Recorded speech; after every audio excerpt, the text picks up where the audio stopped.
ನಾವು ಕೂಡ ಒತ್ತಡ ಹಾಕ್ತಾ ಇದ್ದೀವಿ ಸರ್ಕಾರ ಮೇಲೆ, CM ಮೇಲೆ. ಅವರು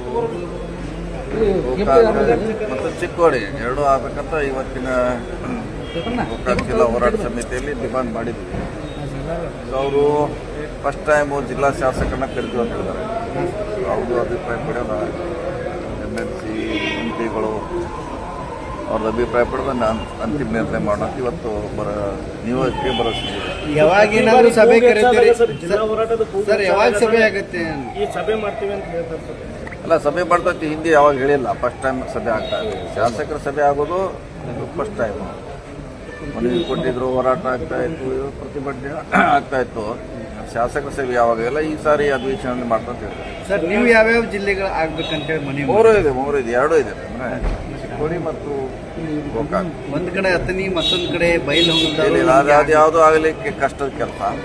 ಯಾಕಂದ್ರೆ ಮುಂಚೆ ಇವೆಲ್ಲ ಶಿಫಾರಸು ಆಗಿತ್ತು. ಇತ್ತು ಭೌಗೋಳಿಕ ಹಿನ್ನೆಲೆ ಇದೆ, ಆರ್ಥಿಕ ಹಿನ್ನೆಲೆ, ಎಲ್ಲ ಸೌಲಭ್ಯಗಳ ಆಧಾರದ ಮೇಲೆ ಸುಮಾರು 20 ವರ್ಷದಿಂದ ರೆಕಮೆಂಡ್ ಆಗಿರೋಂಥ ಇವು ಜಿಲ್ಲೆಗಳು. ಸಿಎಂ ಸಿದ್ದರಾಮಯ್ಯ ಮುಖ್ಯಮಂತ್ರಿ ಇರುವಾಗಲೇ ಈ ಬೇಡಿಕೆ ಈಡೇರುತ್ತೆ. ನೋಡೋಣ, ಆದಷ್ಟು ಬೇಗ ಇತ್ಯರ್ಥ ಮಾಡಲಿಕ್ಕೆ ಹೇಳಿದ್ದೀವಿ. ಆದರೆ ಒಳ್ಳೆಯದು, ವಿಭಜನೆ ಆಗೋದು ಒಳ್ಳೆಯದು.